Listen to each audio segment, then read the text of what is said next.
Budget price സെഗ്മെൻറ്റിൽ എല്ലാവരും ശ്രദ്ധിക്കപ്പെടുന്നൊരു phone Oppo ഇറക്കിയിട്ട് വർഷങ്ങളായി. ഈ പ്രൈസ് സെഗ്മെൻറ്റിൽ മികച്ച ഫോണുകളുടെ കൂട്ടത്തിൽ ഒപ്പോയുടെ ഒരു ഫോൺ പോലും എടുത്തു പറയാനില്ലായിരുന്നു. എന്നാൽ ഇപ്പോൾ ഒപ്പോ K13 എല്ലാവരുടെയും ശ്രദ്ധ ആകർഷിച്ചിരിക്കുകയാണ്.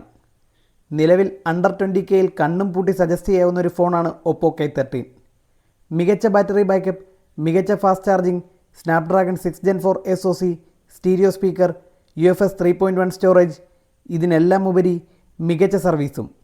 ഇനി ഇതിൻ്റെ സ്പെക്സ് വിശദമായി പരിശോധിച്ചാൽ 7000 mAh ഗ്രഫൈറ്റ് ബാറ്ററിയാണ് ഇതിൻ്റെ ഹൈലൈറ്റ്. ഒപ്പോ അവകാശപ്പെടുന്നത് 5 വർഷം വരെയും ബാറ്ററിയെക്കുറിച്ച് വറീഡാകേണ്ടി വരില്ല എന്നതാണ്. 80 വാട്ട് സൂപ്പർ വൂക്ക് ചാർജറാണ് ഒപ്പം ലഭിക്കുന്നത്. ഈ 7000 mAh ബാറ്ററി 0 to 100% ചാർജ് ആകാൻ 1 മണിക്കൂറിൽ താഴെ മാത്രമാണ് വേണ്ടിവരിക. അടുത്ത പോസിറ്റീവാണ് പെർഫോമൻസ്. സ്നാപ്ഡ്രാഗൺ 6 Gen 4 SoC ആണ് ഇതിലുള്ളത്. ഡിമെൻസിറ്റി 7300, 7400 എന്നിവയേക്കാളൊക്കെ മികച്ച പെർഫോമൻസ് നൽകുന്ന ചിപ്സെറ്റാണിത്. LPDDR4X RAM, UFS 3.1 സ്റ്റോറേജ് എന്നിവയാണ് നൽകിയിരിക്കുന്നത്. ഡിസ്പ്ലേയും തരക്കേടില്ല. In display optical fingerprint സ്കാനറോട് കൂടിയ 6.67 inch 120 Hz full HD+ AMOLED display ആണുള്ളത്. 1200 നിറ്റ്സാണ് peak brightness. Wet touch mode, glove mode തുടങ്ങിയ ഫീച്ചേഴ്സും ഡിസ്പ്ലേ സൈഡിൽ കാണാനാകും. നെറ്റ്ഫ്ലിക്സ്, യൂട്യൂബ് തുടങ്ങിയ പ്ലാറ്റ്ഫോമുകളിൽ HDR സപ്പോർട്ടില്ല എന്നത് ചിലർക്കെങ്കിലും ഒരു പോരായ്മയായി തോന്നിയേക്കാം.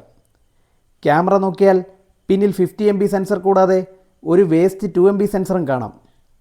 30 FPS 4K വീഡിയോ റെക്കോർഡ് ചെയ്യാൻ സാധിക്കും. എന്നാൽ OIS സപ്പോർട്ടില്ല. 16 MP ആണ് ഫ്രണ്ട് ക്യാമറ. എന്നാൽ 4K വീഡിയോ റെക്കോർഡിംഗ് സാധ്യമാകില്ല. ColorOS 15 ബേസ്ഡ് Android 15 ആണ് ഇതിലുള്ളത്.